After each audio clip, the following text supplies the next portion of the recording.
710 KEEL is your news and weather station. Congressman Dr. John Fleming is standing by. Thank you so much for joining us on literally 90 seconds notice. It is greatly appreciated. Where were you? What were you doing last night when you heard about the Dallas tragedy? And I know you have a lot of thoughts you'd like to share. Yeah, absolutely. I'm so crestfallen over this whole thing. Apparently, as of the last time I was really a viewer on this thing, I was watching Fox, just regular Fox News, and all of a sudden it came in as a bulletin, and then later we find out that apparently there were two snipers who were triangulating. The whole thing was a big setup. They're speculating now it could be as many as 3 or possibly 4, yeah. Yeah, I think it was a planned attack, and 4 dead, last I heard of police, 3 in critical, shape, and so we may have more deaths. So it's very, very unfortunate, and again, our president's not very helpful. He made some statements yesterday. He's always sympathetic with someone who may be shot by a police person, and sometimes, and we'll find whether or not those were legitimate or not. But on the other hand, he seems to have very little sympathy for the families, for the policemen who are actually in the line of fire, who are actually targeted, as it was in this case. Dr. John, we're just a couple of minutes, maybe 2.5. We had C.L. Bryant on earlier this hour, and Bishop Larry Brandon, a minister from here in Shreveport, last hour. And what I took away from them is, and I'm going to say this, and I want you to tell me what you think, but it scares the hell out of me, is that this could be, God, I'm even hesitant to say, this may be just the beginning.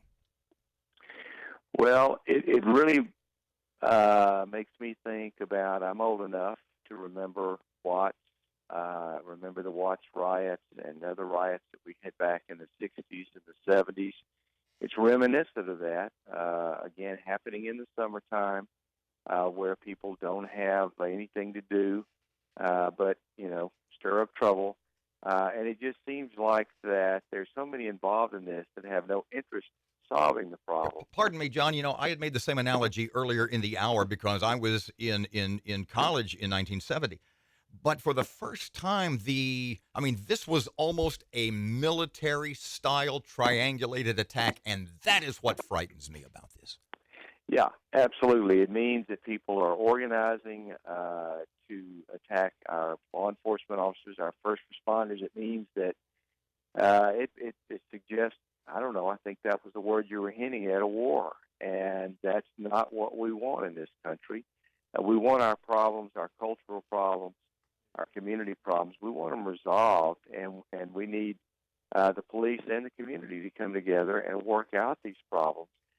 Just coming up with body cameras, that's not going to solve it. And look, the police are terrified out there. They're so afraid. They don't want to go in certain places because they don't want to be caught in situations where they could be fired or imprisoned. Pardon me. You make a interesting point that we in America, we are developing our own no-go zones for police.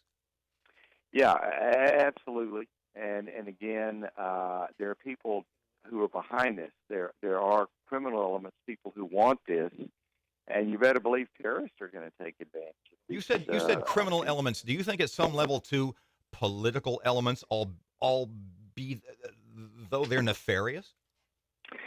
Well, I think there's nefarious actors in this, and we don't know what organizations they may be connected to and with.